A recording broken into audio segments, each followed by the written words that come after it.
This is Mount Jefferson. At 10,203 feet, it's the highest peak in the Centennial Mountain Range on the border of Idaho and Montana, just west of Yellowstone National Park. These mountains consist of a long ridgeline that forms the Continental Divide between the headwaters of the Snake River and Jefferson River, which is primary headwater stream of the Missouri River. My first look at this beautiful area and mountain range came in May of 2006. I was returning on a business trip from Montana, and I saw this unpaved road on the map and decided to take it. When I saw this, I knew that someday I would have to come back and ski some of this beautiful and remote terrain. I didn't think it would take 10 years.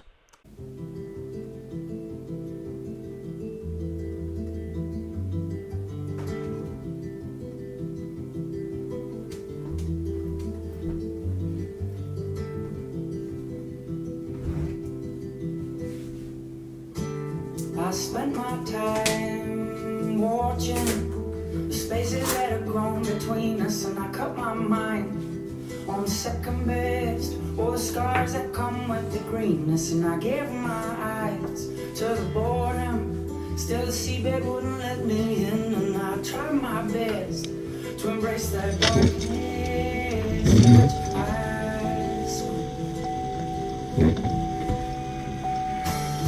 Now walking back down this mountain, the strength of a turning tide, oh the wind so soft at my skin, yeah the sun so hot upon my side, oh looking out at this happiness, I surf all between the sheets, or feeling blind to realize all I was searching for was me. Oh, all I was searching for was me.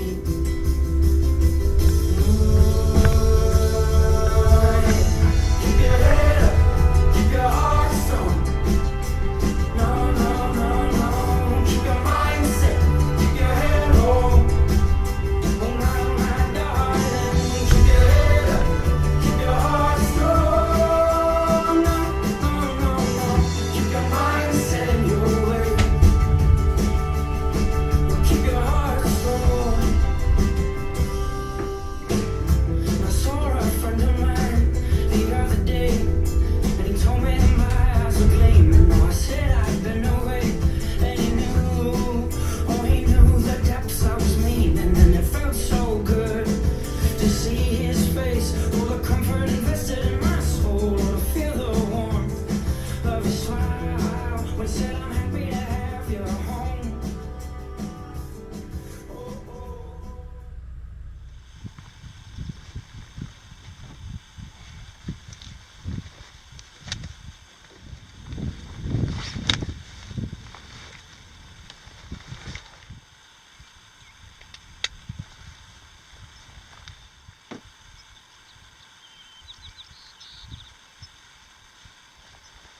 It's Sunday, May 8th.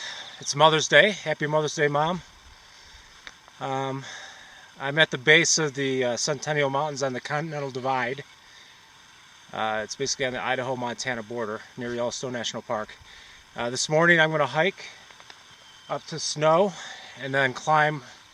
My goal is to climb to the summit of Mount Jefferson, which is about 3,300 feet above me here and 5 or 6 miles. So right now the mountains are obscured in some fog. Hopefully that's going to burn off. I know there's blue sky above that right now, so wish me luck. Here we go. In the winter, my backcountry ski tours start and finish on snow. I don't usually have to strap the skis on the pack with my boots. The spring greening was well underway here, so I had to hike a little over a mile and 1,000-foot elevation gain to finally find enough snow to put my skis on and start skinning up mountain.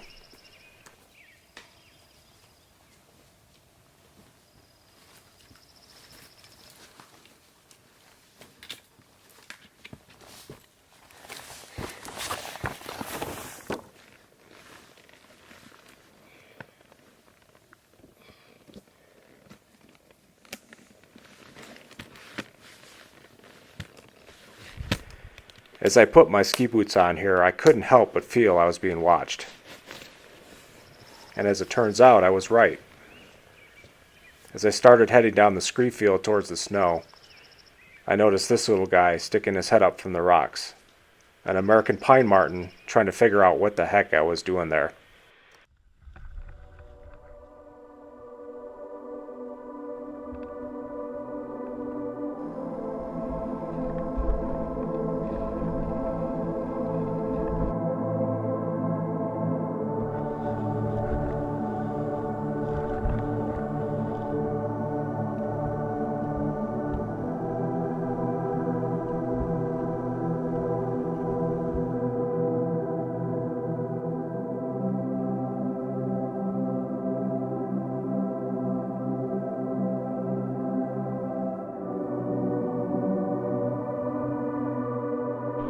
As I made my ascent up the drainage, I had to make decisions on the best route to take towards the summit.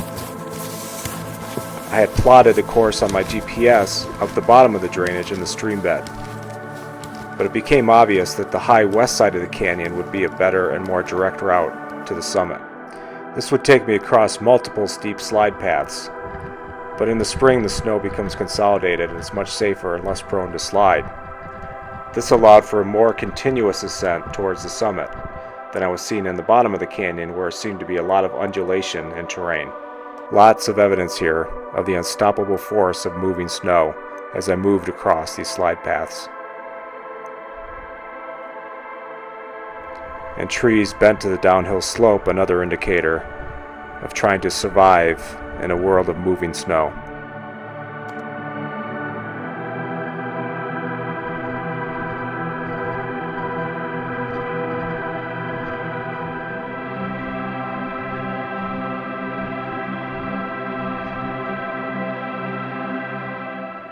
Finally, after some hours of climbing, I was approaching the upper cirque of this beautiful mountain. Immediately, I began to notice some point-release slides coming from the summit ridge of the mountain.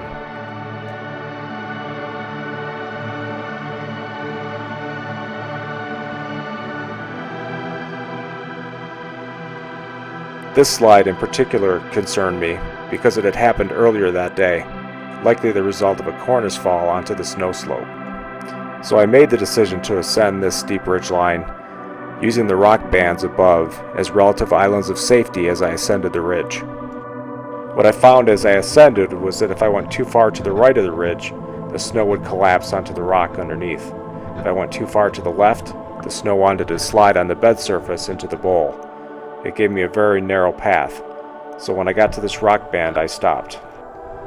I was 600 feet short of the summit here, but I had to make the tough decision not to continue. The margin of safety just wasn't there. This small wet slide, which I initiated by throwing a rock into the snowfield, in and of itself would not be that dangerous, but it still had to be respected because it could knock you into trees or over a cliff band. I knew the summit ridgeline was protected by some very large and sensitive cornices, which could be very dangerous if they collapsed.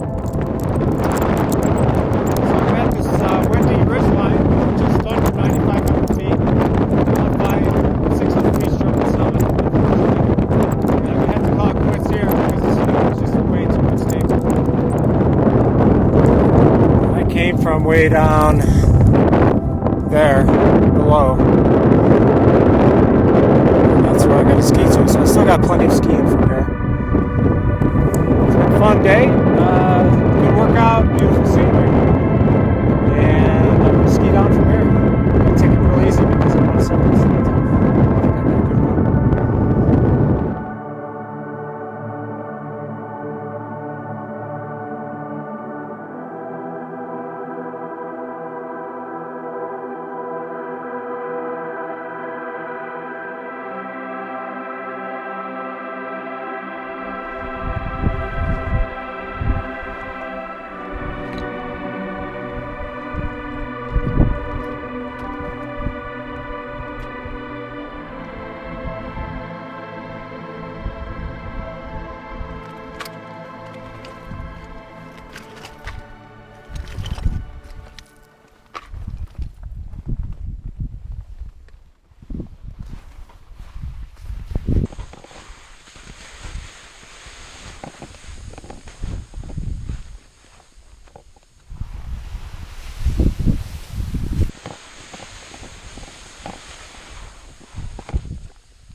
This upper elevation snow is probably the best corn snow I've ever skied.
As I descended in elevation in the canyon, the snow surface became very wet and challenging to ski.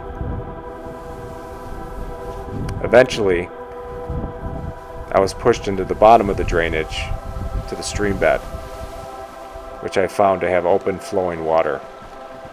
Not even a month ago, this all would have been buried in a few feet of snow.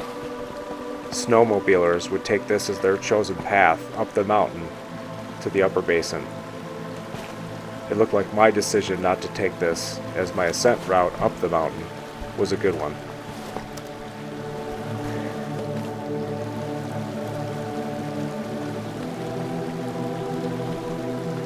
Moving over down logs and rocks on skis, not my favorite thing to do, but not impossible.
This lower elevation snow just above where I had left my hiking boots earlier in the day in the scree fields below was particularly challenging.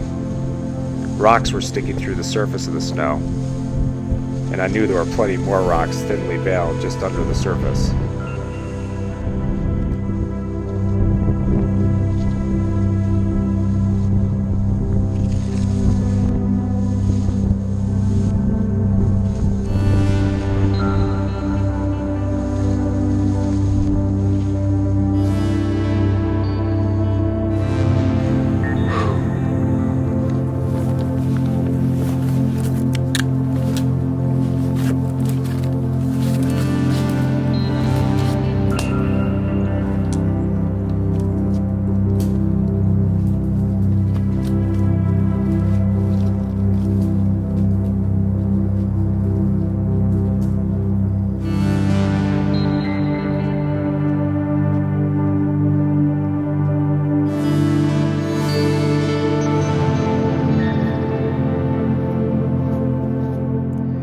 This mountain was here long before me and will be here long after I'm gone. It is indifferent to my presence here, and I give it nothing it needs by being here. My presence on the mountain is a gift to me when I can experience it in this way. It gives me what I need to feel alive and to persevere when life brings its biggest challenges.